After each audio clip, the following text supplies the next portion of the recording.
이제 진실을 말하면 되죠. 여기 미국의 한 강의실에서 한국인 학생이 참았던 화를 내고 있습니다. 중국인 학생과 한국인 학생이 토론을 하고 있고 교수는 한마디씩 거두며 중국인 학생의 편을 들고 있는데요. 대체 강의실에서는 무슨 일이 일어나고 있는 걸까요? 안녕하세요. 저는 미국인 니콜스라고 합니다. 대학교에서 국어학을 전공하고 공부하고 있습니다. 제가 다니는 대학교는 세계적으로 유명한 명문대학교이다 보니 각지의 대학생들이 모두 유학을 올 정도로 인종도 다양하고 정말 똑똑한 친구들이 많은데요. 그 중에서 요새 아시아 친구들에게 관심을 가지고 있어요. 아시아에는 많은 나라가 있지만 특히 한국, 일본, 중국의 친구들이 정말 좋고 새로운 문화에 대해 접할 수 있기에 무척 친해지려고 애를 많이 썼죠. 그들은 모두 역사 동아리에서 만났고 역사학, 국어학, 문학 등 정말 다양한 학과의 친구들이기 때문에 각자 알고 있는 전문 지식도 달라서 굉장히 흥미진진한 토론을 할 때도 많거든요. 가령 중국의 고대 국가와 한국의 고대 국가가 전쟁을 했을 때 이런 상황이 있었다면 어땠을까 하는 등의 가설을 세워보면서 놀 때가 있는데 그 두 친구의 논쟁을 보고 있으면 무척이나 재밌죠. 그러던 중 정말 흥미로운 교양 수업이 생겼다는 사실을 알게 되었습니다.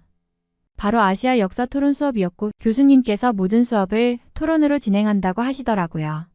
마침 저희가 역사 동아리방에서 매일같이 수다를 떨던 내용이 수업 내용과 연관이 있었고 수업 시간에 여러 친구들 앞에서 제대로 준비해서 붙어보자는 말이 나와서 친구들 모두 그 교양 수업을 신청하기로 했죠. 역시나 소문대로 수업은 역사적 사건이나 문화적 차이에서 비롯된 문제들이나 각 나라의 전성기 등을 발표하거나 토론하는 수업이었습니다. 교수님께서는 당연히 의견 충돌이 일어날 수도 있고 상처를 받는 나라의 학생들이나 괜히 기분 좋을 나라의 학생들이 있을 수 있는데 어디까지나 역사가 그렇게 흘러간 것이고 자기 나라의 과거 역사가 그렇다고 해서 지금 여기 있는 학생들이 그 흐름처럼 될 리는 없다고 하셨습니다. 사실 토론이라는 것은 토론 발표자의 지식 수준에 따라서 결과가 달라지기도 하고 청중의 감정을 자극하는 것도 굉장히 중요하기 때문에 꼭 진실만이 승리하지는 않으니까요. 수업이 시작되고 정말 세계 각국의 학생들이 모여서 토론을 하는데 마치 엄청난 규모의 국제회의장과도 같더라고요. 제 입으로 말하기는 창피하지만 세계적인 명문이라고 불릴 만한 대학교라 그런지는 몰라도 토론의 질도 굉장히 좋았고 발표자가 준비한 내용의 수준도 엄청났죠. 논문만 한 가득 들고 온 학생도 있었고 역사적 사료를 복사해서 가져온 학생도 있었거든요. 중동 지역에서 온 학생들이나 유럽의 프랑스와 독일, 영국 친구들의 토론을 지켜보는 재미도 있더라고요. 그런데 저의 관심은 뭐니 해도 중국과 한국, 일본 학생들의 토론이었습니다. 저랑 친한 친구들이기도 하지만 그 역사가 워낙 재밌잖아요. 그런데 중국 학생들은 토론에 굉장히 자주 나올 정도로 바쁘더라고요. 저랑 친한 중국인 루스펑은 토론을 준비할 시간이 없다고 말할 정도였죠. 중국은 주변국이 많은 나라이다 보니까 여기저기 토론에서 이름이 불렸고 질문들에 대해서 답을 하기도 벅차 보였거든요. 특히 이번에 알게 된 사실이지만 대만과의 토론에서도 무척이나 힘겨워 보이더라고요. 대만 학생들은 중국의 공산당과 국민당의 이야기를 하면서 국공내전 등의 이야기를 하는데 저는 생전 처음 들어보는 내용이나 무척 신기하고 재밌었습니다. 한국과만 이런저런 사연이 많은 줄 알았는데 확실히 인구가 많은 나라인 만큼 이야기 거리가 많다고 느꼈죠. 그런데 한국과의 토론을 하는 날 루스펑이 무엇에 그렇게 화가 났는지 막말을 해버리더라고요. 분명 한국 친구인 효민이와 친하게 지냈으면서 한국에 대해 비난에 가까운 말을 했죠. 루스펑은 평소에 말도 잘하는 달변인데다가 아는 것도 풍부해서 새로운 이야기를 많이 해주는 친구인데 효민이에게 제가 들어도 엄청난 이런 말을 해버렸거든요. 갑자기 손가락으로 효민이를 가리키면서 거짓으로 세상을 속이지 말라고 하며 한국은 그래서 안 돼. 대국 중국의 말만 잘 듣고 친하게 지내면 공생할 수 있는데 왜 그런 말을 하는지 모르겠어. 효민이는 단지 한국의 고대 국가들은 중국보다 강한 나라였다고 하며 중국의 땅에 한국의 문화재가 많이 있다고 한 것뿐이거든요. 효민의 말은 나름 설득력이 있었고 중국과 한국의 영토가 현재의 영토로 된 것은 얼마 안 되었다고 했기에 고대에는 충분히 그럴 만했다고 생각했으니까요. 그런데도 루스펑은 갑자기 왜 저러는지 모르겠더라고요. 저와 루스펑은 각자의 어린 시절 이야기도 많이 나누었고 서로 어떻게 자라왔는지에 대해서까지 알 정도로 친하거든요. 루스펑이 어린 시절에는 동네에서 수재라고 불릴 정도로 똑똑했고 돈이 없는 집안에서 자랐지만 대도시로 유학을 가서 고등학교를 나왔다고 했죠. 그리고 먼 친척의 도움을 받아서 미국 유학의 길까지 걸었다고 했으니까요. 또한 중국의 역사와 문화에 대해서도 정말 많은 지식을 알려주었죠. 중국에서의 생활이나 아시아 사람들의 생각도 재미있었고요. 저는 이번 수업이 끝나고 루스펑과 효민을 데리고 술을 마시기로 했습니다. 효민은 조금 기분이 상해 있었고 루스펑 또한 불편한 기색이 역력했지만 두 사람의 사이가 틀어진다면 가장 손해를 보는 것은 저라는 생각이 들었거든요. 괜히 이런 토론 수업에 참여하게 되어서 친구를 잃게 생겼구나 싶어서 큰 실수를 한 것 같았는데요. 두 사람은 술집에서 못다한 토론을 마저 하고 있더라고요. 한국의 고구려는 중국의 수나라랑 당나라보다 강한 것이 맞다니까. 아니 고구려라는 나라는 중국의 나라인데 무슨 말을 하는 거야. 두 사람은 정말 한치의 양보도 없는 치열한 싸움을 하고 있었고 괜히 저만 술을 진탕 마시고 취해서 먼저 집에 가버리고 말았죠. 어차피 다음 주에 또 있을 토론에서 결판이 날 것이 분명하니 괜히 제가 끼는 것도 이상한 일 같았으니까요.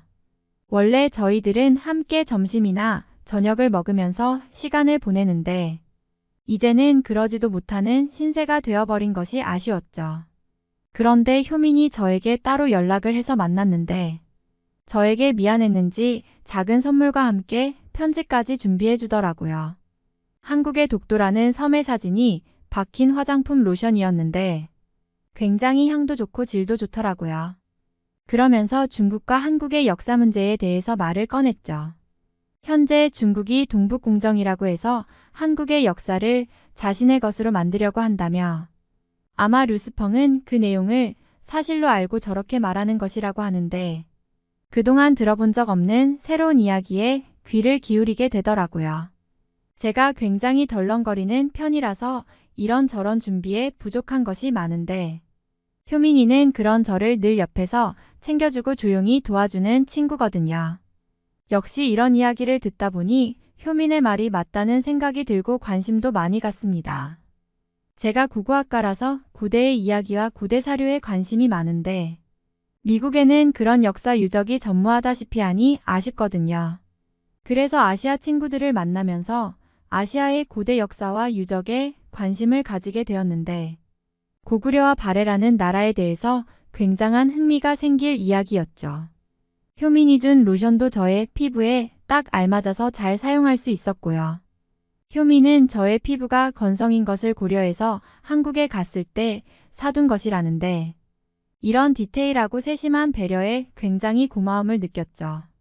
루스펑은 효민과 더욱 가까워진 저에게 괜히 샘을 부리는 것 같았고 저의 연락에는 대답도 하지 않는 등 무언가 이상한 행동을 보이기도 했는데요. 수업 시간에 만난 루스펑의 모습은 무언가 도끼에 차 있더라고요. 저희를 보는 눈이 친구가 아닌 적이라고 느껴졌고 어떻게 해서든지 효민이의 코를 납작하게 눌러버리고 싶어하는 모습이 보였습니다. 교수님의 토론 시작 소리가 떨어지자 맞아 준비해둔 원고까지 읽는 꼼꼼함을 보였죠. 중국은 세상의 중심이 되는 나라이고 한국은 고대부터 중국에게 머리를 조아려 왔습니다. 한국의 역사는 중국의 지배를 받았던 내용이 대부분이고 사막과도 같은 땅에 중국의 지원을 받아서 풀 한 포기 나무 한 그루를 심으며 키운 땅입니다. 몽골에는 고비 사막이 있는데 그런 사막들이 한국에는 많이 있었고 중국의 선조들이 그 땅을 일구면서 한국을 키워준 것이죠. 그리고 한국의 백제와 신라는 중국의 고구려와 대립하는 관계였고 수나라와 당나라가 고구려를 그런 대규모로 공격했던 것은 하루빨리 고구려와 통일 왕국을 세우기 위함이었습니다. 이번에 창바이산이 유네스코 세계지질공원이 되었는데 한국인들이 백두산이라고 잘못 부르던 것을 바로 잡으면서 고구려가 중국의 영토였음을 인정받게 된 것입니다. 이래도 한국 학생은 자꾸 우기시는 건가요? 그런데 갑자기 교수님이 중재를 하시더라고요. 아니 잠시만요. 한국에 사막이 있다는 것은 신빙성이 없는 주장인데요. 물론 중국 학생 말대로 한국에는 사막이라고 불리는 곳이 있기는 합니다. 바로 충청남도 태안에 있는 신두리 해안사구가 사막과 비슷하죠. 혹시 그걸 보고 사막이라고 주장하고 중국 덕분에 한국이 발달했다고 주장하는 거라면 저 내용은 사실이 아닙니다. 효민 학생이 발언 시작하시죠. 류스펑 하구가 말한 사막에 대한 내용은 혹시 중국의 쿠부치 사막을 말하는 건가요? 중국의 사막은 한국 황사 피해의 발원지이며 사막의 피해를 보는 나라는 한국입니다. 중국의 사막 때문에 한국이 피해를 보고 있다는 것이죠. 한국에는 사막이 있었던 적이 현재 밝혀진 사실로는 단 한 번도 없었습니다. 그리고 고대 국가 중에서 고구려는 한국의 역사가 확실하며 고구려보다 이전의 역사인 고조선의 민족이 상투를 틀고 흰옷을 입었다고 전해지는데 그건 심지어 중국 측 자료에 있는 사실입니다. 당시 상투를 트는 사람들은 오직 한국인뿐이었고 흰옷도 중국에서는 안 입었죠. 지금 중국인 하구는 억지 주장을 하고 있는 것이고 다른 나라의 하구들이 어차피 진실을 알 수 없으니 마구 내뱉으시는 모양인데요. 사실에 근거해서 발언해 주세요. 그러자 류스펑은 괜히 한숨을 내쉬면서 표정을 마구 일그러뜨리더니 무언가 자료들을 찾기 시작하더라고요. 그리고는 인쇄해둔 자료를 마구 읽기 시작했습니다. 여기 한국에서는 여름이 되면 삼계탕이라는 음식을 먹는다고 하더라고요. 현재도 더운 날씨이니 한국에서는 삼계탕을 먹고 있겠죠? 그런데 그 삼계탕은 중국의 전통 요리 중 하나입니다. 고대 광둥식 국물요리라는 것이 바이두 백과사전에 실릴 정도이죠. 한국에서는 고대에서부터 개고기를 보신탕으로 만들어 먹었을 뿐 닭은 먹지 않았다고 알고 있는데 중국의 전통 요리를 따라했으면서 그렇게 거짓말을 해도 되는 건가요? 한국이라는 나라는 저희 중국인들이 도저히 믿을 수가 없어요. 그러자 효민은 침착하고 조리 있게 루스펑의 말을 받아내더라고요. 삼계탕은 원래 개삼탕으로 불리던 한국의 음식이죠. 삼계탕이라는 것이 등장한 것은 조선시대의 닭백숙이 시초이고 20세기부터 인삼을 넣으며 지금의 삼계탕이 되었습니다.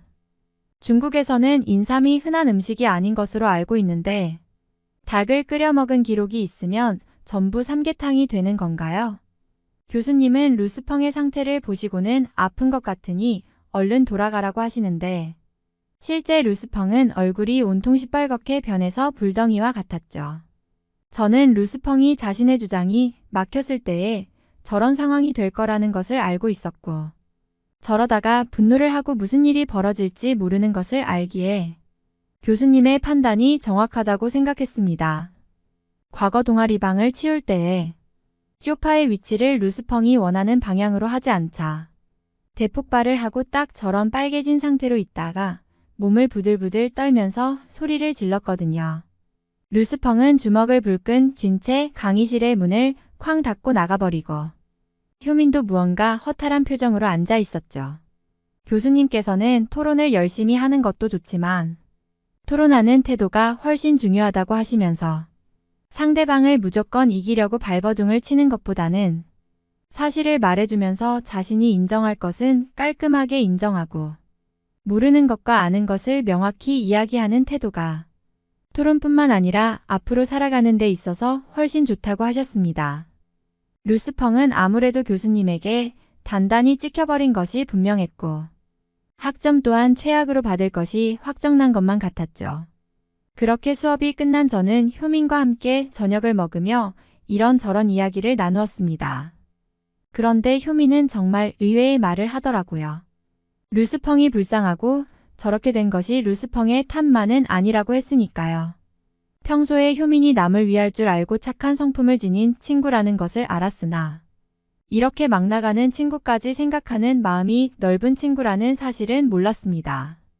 그런데 마침 루스펑에게서 문자 연락이 왔고 앞으로 학교에 안 나가게 될 것 같다고 하더라고요.